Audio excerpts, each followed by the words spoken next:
Oh, welcome back. Hello. You guys remember this girl from the last video? Well, we've named her Dr. Barbara Bubble. Dr. Barbara Bubble has got her PhD in biscuits, her master's in cuddles, and you know, she was once in a different family.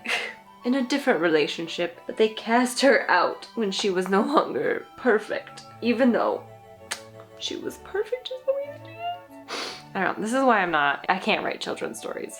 Sorry, like my Lord Farquaad hair. It is 2024, and what better way to start 2024 than to go back and look at 2023 and say, what the heck? What happened? And also, no one ever does it. It's a totally original idea that no one else has ever done before, and so we're gonna try it and just see if it works, you know what I mean? Haha, she's so funny. There were quite a few things that happened this past year, but for me, there were a few stories that really just stuck out. And for those,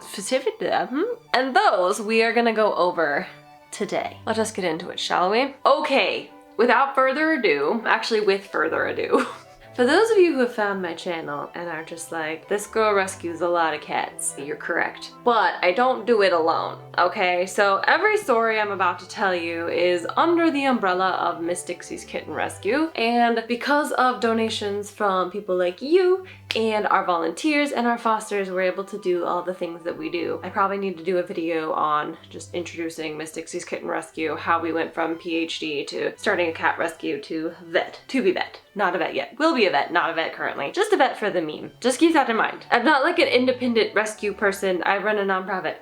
All right, we have, oh my God, we have 8 stories that just like stuck out to me this year that either were really good and then maybe weren't so good. That's really depressing. Or just were like very memorable moments. So, trigger warning.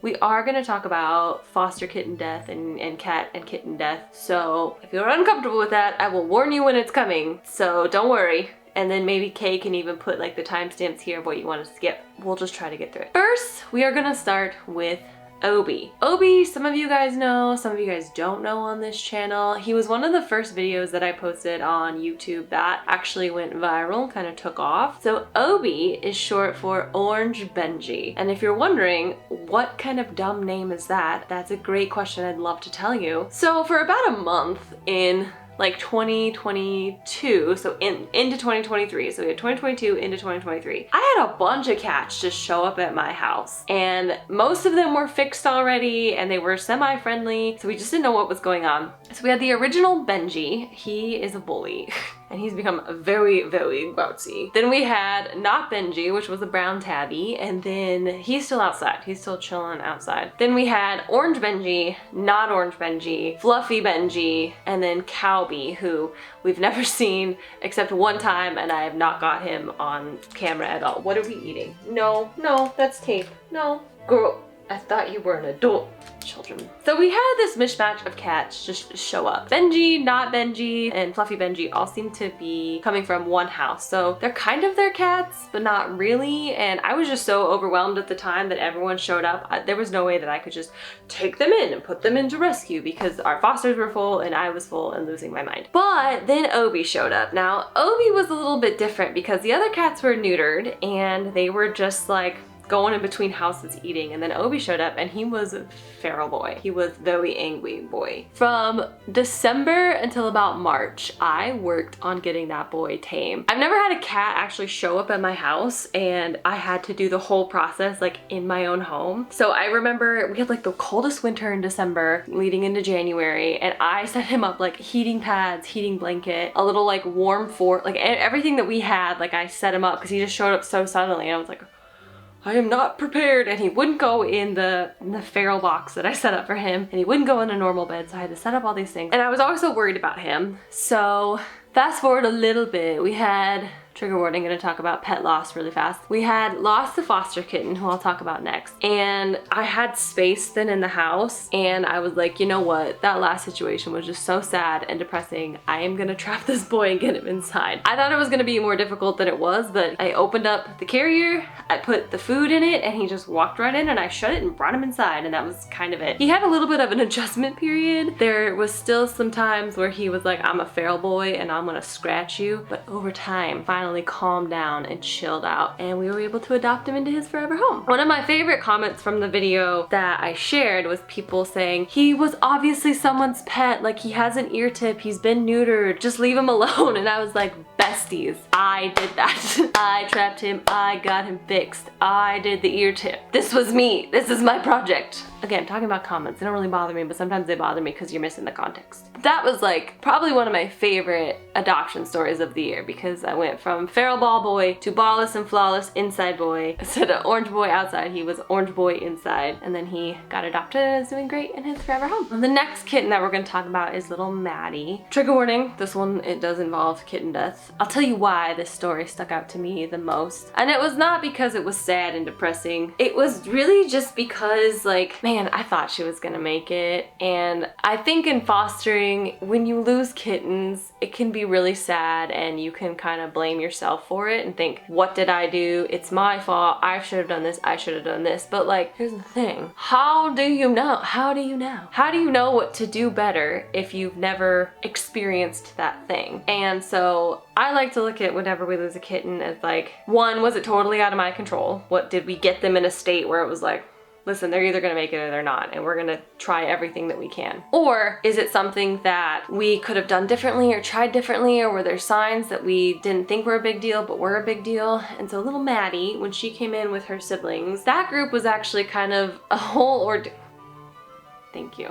Was a whole ordeal, because there was actually a litter of 6, and then they just kind of slowly started passing one by one by one by one. By the time they got to us, there was 2 of them. There was Maddie and Maddox. Maddox was a little black and white tuxie, and she was the gray and white tuxie. Maddox and Maddie had such bad urinary tract infections and upper respiratory infections that they could not pee. So their bladders were tiny little marbles, and we couldn't get them to pee. They were infected so bad. So we did a technique called cystokinesis, which is where you put a needle into their bladder and you pull out the urine, and there was so much urine in the bladder. And got him started on antibiotics. Unfortunately, Maddox was just failing from the get-go, so we decided to go ahead and put him down. In rescue, you gotta balance, like, are we suffering and is it temporary and we're seeing improvement, or are we just suffering? Girl! No tape for you. Or are we suffering and there is, I forget which one I did first, suffering and no improvement, or suffering and a little bit improvement. If we're improving, we keep going. If we're not improving, then we need to make a call, which is what we did for Maddox. And then Maddie just started improving, and she was like walking around. She was always a bit wobbly, but I just wondered if that was how she was gonna be. And then one day she just kind of failed, and I noticed it, and I rushed her to the ER right away, and that was it. She didn't make it up to the ER, and we let her go. So during necropsy, what we realized is that her intestines weren't digesting food anymore. So basically her intestines had shut down. Girl, I swear, if you're eating something over there, what are you? Oh, she has catnip. It's fine. Her intestines had shut down. God, wow, what a transition. Catnip to intestines. Maddie's intestines had shut down, so she wasn't able to absorb nutrients, and so her stomach just kept expanding without actually digesting. Like, all of the communication in her GI system stopped, and she passed. So that was kind of like, learned a lot, but it really sucked because I thought she was gonna make it, and she was so cute. She was so cute. Next one is everyone's favorite man, Moonpie. I think we could just add a little Moonpie screaming compilation here. Wow. What a guy. Moonpie. Moonpie was and is still a very confused man. He, again, with the comments, people were like, someone dumped that kitten was dumped, he's too friendly to be, you know, just a colony cat. And we have to remember that colony cats are not all feral. Sometimes colony cats, if they're exposed to people, are actually kind of friendly. And they've grown up around people, they're used to people. So Moonpie was in that situation where there was a bunch of people who fed this colony, and he got to know people. And so he was comfortable enough with people. He was just a confused boy. He was just confused. And he was so sassy, and I loved him so much. And she found we ordered more toys for her because she's now become a playful girl that her paws are feeling better. So we've ordered a bunch more toys for you. Yes, we have. My favorite thing about the Moonpie colony was the reason we were out there is someone contacted us saying, hey, we need these cats gone. We run an auto shop out of our front yard, and the cats have started to walk all over the paint, and we just can't have them there. And we were like, well, we can't take them away because that's just logistically impossible, but we can fix them so there's no more being produced, and so hopefully that saves your cars. And so once we trapped Moonpie and brought him in here, he had paint all over his paws and his ears, and I was like, Moonpie, you are so naughty. Moonpie was another really good one. He was just so fun. The next one is my favorite one, but I've already done a whole bunch of videos on her. It was Foxy girl, Foxy walks the girl. We love her. She was the light of my life. We would have kept her. There was no way that I was gonna be able to let her go. So yeah, that was Foxy. She was like my favorite. If you wanna watch anything about Foxy, I will put that link. Yeah. The next one, it's kind of a two-parter. So the Hannah and Montana saga. So in like, I think it was June or July, we got a call about 2 little kittens and they were not doing so great, and someone rushed them to me. We got them here, and the first thing that I noticed about them is they were covered in fly eggs. Just like, trigger warning, gross fly eggs. It can be a little gross. If you like gross things, this is great. If you don't like gross things, here's where the pictures will end. Basically, there was a bunch of fly eggs, and I just felt like I kept combing and they just kept coming and coming and coming. There were so many. Fly eggs happen on kittens whenever they are a bit immobile, and especially if there's like an injury. So if there's an injury, it's a nice little place for them to lay their little eggs, and then they hatch and they eat dying flesh. It's disgusting. But the good news is we were able to get all of the fly eggs off of Montana and their sibling. Unfortunately, the sibling did not make it through the night. That's a situation in which, like, I don't know if there's anything I could have done differently or better because they just came to me in such rough shape. But Montana rallied and became a sassy, sassy boy, and I love him dearly. And then we got his brother like the next day, Hannah, and Hannah was just covered in fleas. The amount of fleas, again, another comment that like drove me crazy, where people were like, put a soap ring around his neck to keep the fleas from going on his face. Bestie, do you know what channel you're on? Of course I put a soap ring around his neck. There were so many fleas. It was so gross. I was watching that like in a sheer panic, like, oh my God. What is this? That was another thing. But honestly, you know, they got better. Everyone loved Hannah Montana, but I think my favorite part about that story was simply that one video, the first video and then the second video that I posted with them, and then some following afterwards, they went really viral, especially on TikTok. They also went very viral on Instagram and Facebook and YouTube. So they went viral everywhere. And I had put in the comments or in the caption for the video, like, we could really use some wet food. And the amount of wet food that you guys sent was insane and incredible and overwhelming. And at first we were expecting like 300 packages, so I cleaned out the entire garage, and then it just kept coming and coming. We're still working through the wet food that was sent to us in June, and we gave a bunch of it away to colony feeders and other rescues and whoever needed it. Like, we've been gifting this stuff as it comes in. And we also raised a bunch of funds almost that matched the previous year's Screamies, which I'll tell you about the Screamies at the end. This is why social media can be so important for rescues, is because like, that's life-changing. That got us through the rest of the year and then some. Like, I'm telling you, we still have wet food we're going through, and the funds we were able to allocate towards more kittens. It was a really awesome story, and I just loved that. So yeah, that was the Hannah Montana story. My next favorite one, which is like kind of like a follow-up on that, just talking about like community and love and happiness. One thing we don't have a lot in our area is one thing we don't have a lot of in our area is low-cost spay and neuter. And so we worked with our vet, who we love and adore. They're incredible. We worked with them to do a spay and neuter day just for Miss Dixie's, where we ended up doing 21 cats and kittens in a day. Fixed, vaccinated, and then returned them to their colonies. And that was like, God, that was such a good memory, because it just encompassed so many things that I believe in, which is there's space for everyone in this world. If they win, we win. We need help with surgeries. They have a business to run. Let's work something out and let's move forward. And we did. And then we had all of our volunteers come in to help assist the doctors as they needed, assist with recovery, and then assist with like trapping and then returning the cats. So it was just like, again, an incredible experience, because this whole thing literally started started in this bedroom as I was trying to figure out how to file for a 501c3 for Miss Dixie's. And here we are.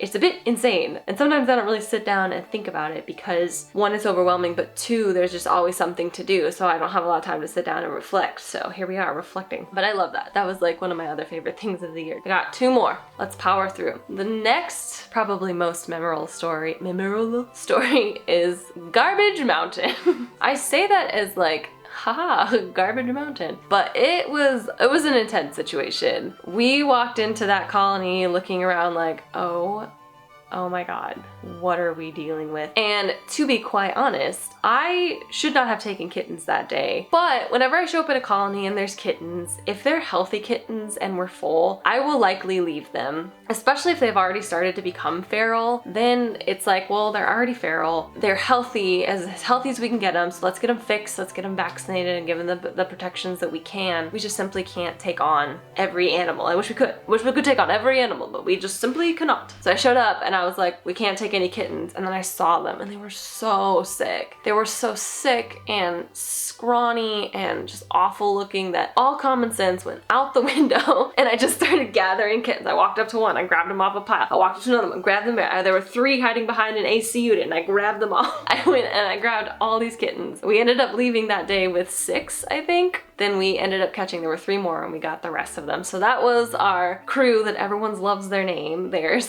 Ponzi scheme, embezzlement, fraud, racketeering, bribery. Oh no, we can do this. Oh God. This is so embarrassing. I know their names. There were just so many of them. Grand larceny. That's even more embarrassing because he's still here with me. We just call him Gray Boy here. And then the other 3 were Gaslight, Girl Boss, and Gatekeep. And Gatekeep took the longest to get out of that situation. But that situation was just so memorable to me because just of the sheer garbage. And I really should not have been taking on those kittens, but when they are sick like that, they either come with me and we have a shot at getting them healthy, or they stay there and we know what that outcome was gonna be for most of them. As they say, only 25% of kittens outside survive to adulthood, so that's a bummer. But we got all the adults fixed. There's no more adults that we are aware of. There were a lot. There just kept being more, like, oh, another one, another one, another one, another one. They just kept coming out of everywhere. But we think we got them all. We have almost every one of that crew adopted. We still have Grand Larceny and Girl Boss, who must be adopted together. They're sweet boys. I love them so much. I'm so sad they haven't been adopted yet, but they were not ready to go, so I couldn't post them for adoption until now. Now they're all sweet, but they're older and no one wants older cats. So if you want an older cat and you live within 8 hours of Seneca, South Carolina, or within a reasonable drive of Connecticut, you can apply for them. And also Gatekeep. Gatekeep is still a bit unsure about humans. But once you sit down on the floor with her and try to make yourself as meek as possible, she'll come up and she loves pets and she'll roll on her belly and she's a sweet girl. She just needs the right like calm home. And that was Garbage Mountain. There's a lot of like back end things of Garbage Mountain, but I also think it's really important whenever you're telling these stories and showing what we're doing. I try to be ethical. I try to be like, I want to share what we're doing, but I don't want to trash the people who we are helping because we're helping them and we're trying to help everyone in this situation. That situation was just very overwhelming. I think I can say that. The person feeds those cats every day and cares about them. They're going about their caring in the wrong way. They just don't know that. And so we are continuing to work with them. And the final most memorable story of 2023 were the Dinks. The Dinks. The little kittens that I got after starting vet school who were sick and not looking so hot and just sassy, beautiful babies. They have all since been adopted, but not before they sent me on quite the roller coaster. Let us recall, shall we? So we get them. They are sick. Everyone is sick. Mom and babies are sick. Okay, get them in. We start to get them healthy. They get healthy. 2 weeks go by. We stop them on their medicines. They're good. They seem to be just fine. And then mom starts feeling unhealthy again. And then kittens start feeling bad again. And then I'm like, oh my God, do they have Pan-Luke? They did not have Pan-Luke. They just had a bacterial gut infection. So then we get them on a different set of medicine and a diet change. And then we get them feeling better. So then they all start doing good for a little while. And then Aries is like, actually, fam, boy, would I like to be a tornado right now, and didn't poop. So we had to get him to the vet. This is my favorite mugshot of this year. Aries behind his radiographs, and he was constipated like no other. And he spent the whole day at the vet and got many enemas and cleared himself out. Thankfully after that, that seemed to be it. He was golden. His golden nuggets. We were good for a few weeks. Mom started going into heat, so I was like, let's get her spayed. So we got her spayed, and then that led her to have mastitis.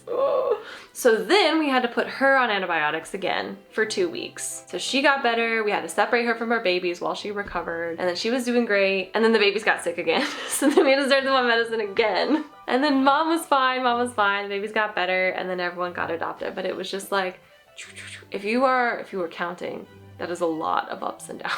That was a lot, but everyone was healthy, everyone made it, and they were worth it. They were absolutely worth it. Woo! That is it. That is my 2023 roundup. That brings me to my final point here at the end of this video. But if you have made it this far, me and my Lord Farquaad hair would like to tell you about something exciting. Every year, Miss Dixie's does a fundraiser on my YouTube channel called the Screamies. If you're on YouTube and you know YouTube culture, then you might know the Streamy Awards. It's the award shows for podcasts and streamers and YouTube channels, etc., etc. The Streamies. I follow a podcast that every year now puts on what's called the Steamies, which is a riff of the Streamies. And so 3 years ago at this point, I had the crazy idea. I was like, what if we did an award show for kittens? Like, what if we called it the Screamies and did an award show and a fundraiser and let you guys vote on your favorite kittens or your favorite moments from the year and whatever other categories we come up with, and then simultaneously raise funds for the rescue. So, because it's a new year, it means our 3rd annual Screamies are coming up. I will be announcing the date. It's in March. Some point, so I know the timing is odd, but whatever, get over it. It'll be in March. It's a really good time. We have fun every single year. It'll be a live stream here on YouTube, and we'll be posting about it leading up into the event, trying to raise funds. Our goal this year is to raise $50,000 for the rescue, which is a lofty goal. I don't know if you've noticed, but I don't love asking for things, which is why I try to do one big fundraiser a year, because I can get all of that out of the way, and then we're pretty good for the year. We do a pretty good job with that. But that is coming up. So I hope that was clear about what it is. It's an award show for screaming kittens. It's fun. It's great. You can see past year's Screamies if you go to the live stream tab, the live stream playlist I have on this channel. You can see previous Screamies. So if you want a taste of what you're getting, that's what you're gonna get. But hopefully this year we'll have less technical difficulties. We'll have live voting, which will be fun. And if you have any ideas or suggestions for categories, the more unhinged, the better. Please leave them in the comments below. And if you followed my channel for a while and you had a favorite moment this year that I didn't share, also put that in the comments below. If you're like, girl, I'm new here, my world does not revolve around you, like, that's totally fair, bestie. I don't know what to tell you. I just appreciate that you're here and you watched this far. Tell me your favorite part of the year, I don't know. Welcome to 2024, babies. We're gonna have a great and responsible 2024. Goodbye. Hey, get out of there. Get out of there. She says, I'm naughty. You naughty? Okay.